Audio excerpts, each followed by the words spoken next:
my life was really boiling down to nothing. It slowly progressed from getting kicked out of school to being suspended, expelled, and then just hauling me off to jail. I started drinking. My dad used to beat the crap out of me, and then he just stopped feeding me, and after that I just went out to the streets. I was abusing drugs, was in and out of jail, and my life was out of control. I've been drinking since like 11 or 12. Then I went from drinking to doing marijuana, then to doing cocaine. But I guess when I actually became gang affiliated, I got more into it. I would be with them 24/7. I wouldn't go to school at all. I was in a gang, and the gangs was just showing me that I could continue smoking and just keep coming out, going in and out of jail. And it was like a revolving door.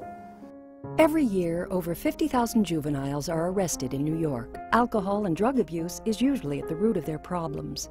Some people argue that the best way to deal with juvenile offenders is to lock them up. In New York City, it now costs over $200,000 to hold a juvenile in custody for just 1 year, and the price is escalating fast. Even more distressing, studies show that over 75% of all juveniles remanded to New York State custody were arrested again for a felony or misdemeanor crime, and 42% committed a violent felony. So what are the alternatives to juvenile incarceration? The following explores such an option. Welcome to the future of juvenile rehabilitation. Welcome to Outreach House. My name is Ray Ortiz. I'm a former resident and graduate of Outreach House. Just like many kids in neighborhoods like this, I was a 14-year-old in trouble with no direction and no motivation. Thanks to Outreach House, I had an opportunity through the system to have a chance to change my life, get some values, and I didn't know I would have that chance until I walked through these doors. Outreach House is really a unique program, and the model has continually evolved to involve families, to involve education, to involve aftercare, to involve the community. So we exist, and we're giving those kids a second chance on life rather than them being put upstate in some residential jail where essentially the state is going to spend lots of money and they're going to get no impact on turning these kids' lives around and giving them a value system where they're going to be able to go out in the world and become constructive citizens. First, rehab to me sounded ridiculous. It was like, I don't need rehab, I'm okay. The short-term goal with the kids is to get the kids off of substances. And the longer-term goal is generally to build communication within the family system. They started helping me with my communication with my mom because I didn't talk to anybody from my family. My dad left us, and that was the only person I was actually close to. So actually now I'm very, very, very close with my mom. My mother comes to see me. Yeah. I was surprised. She was never there. Like, I go to court by myself. I have to have one of my older friends come pick up my report card from school. Like, surprising for her to come to the parent support groups and stuff. None of the family contact that goes on in this model could possibly go on in a juvenile model where the kids are 200 miles away upstate. Before, he don't have patience. He don't talk with me. He don't share with me. Now, he's patient.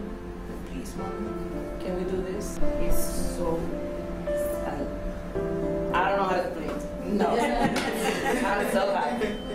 The youngsters in this facility have a very long day. They wake up early in the morning. They have work responsibilities. They clean their facility. They help cook the food. They handle the communication. They do the laundry. They do all the things that a responsible young adult would do in a family system. A lot of the kids are followers, not leaders. One of the things that they do learn here is that they do have leadership qualities. We just need to hone in so that they can become the people that they want to become. I found that I'm really smart. I do love math, science, literature, and history. And I love to read. I'm a good speaker. And that's a beautiful thing to find, because I found this all within here. I came in here with a really low self-esteem. And I'm doing very good in school, really good. But some things will change, some won't. And I realized that I did. I changed a lot. I've done better in school, got higher grades. I've gotten a better relationship with my family. And I have, everything about me I feel it's just better. If I was still outside, I wouldn't even have been going to school. I missed the last 3 years of school. So it's kind of like, it offered me a better education. After I finish getting my GED, hopefully I can go to college. I feel wonderful because I know this place has given me a lot of opportunities that I probably would have never had. At Outreach House, the peer community is structured where kids entering the facility are expected to learn from kids who've been here longer. And the longer you're here, the more responsibility you have for self-management and the more responsibility you have for managing those below you. And it's the dynamic of that process and the structure of the facility that challenges kids to make responsible, healthy, organized decisions, which for many of them is the first time that's ever happened in their life. What they learn here from the peers that they do get involved with is that I can be me and that I have something bigger to aspire to in life than using drugs and alcohol. I really didn't have a clue what a goal was, but to just get high. And now I have real goals, going to school, having a new social network, and actually becoming somebody. Well, Outreach House taught me to love myself, determination, perseverance. It gave me more strength. It gave me like a chance to start again. I feel that everybody deserves a second chance. I went from somebody that was doing drugs, selling drugs, gangbanging, and made a complete U-turn and changed my life around. Jail doesn't help you in any way. In here, it's like you come to Outreach, you work on yourself, you try to improve your behaviors, improve relationships. You don't just come out, you come out better. Thanks to Outreach House, I finished high school, went to the Army, went back to college, and I even managed to start my own business. Outreach House gave me that opportunity to believe in myself, to see what I could give to society and become a better person at the same time.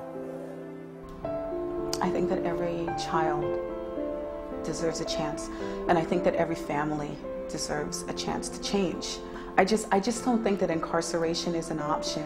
Although some of our kids have been incarcerated, and you know, when they talk to me about what they've gone through, I often think, you know, no child should have really had to go through that, particularly given some of the things that these kids have already been through on the street. I would love to see programs like this all over. My wish for those who are taking a look at Outreach House is for you to celebrate the miracles of the kids in this facility turning their lives around. But my wish doesn't stop there. My wish is that you'll begin to create a vision where any kid, particularly kids from your community, would have a second chance on life at 13, 14, or 15 years old, as opposed to being consigned to a juvenile system where they're going to learn how to be a good criminal and are going to learn how to be part of a subculture. And we're going to waste money and waste lives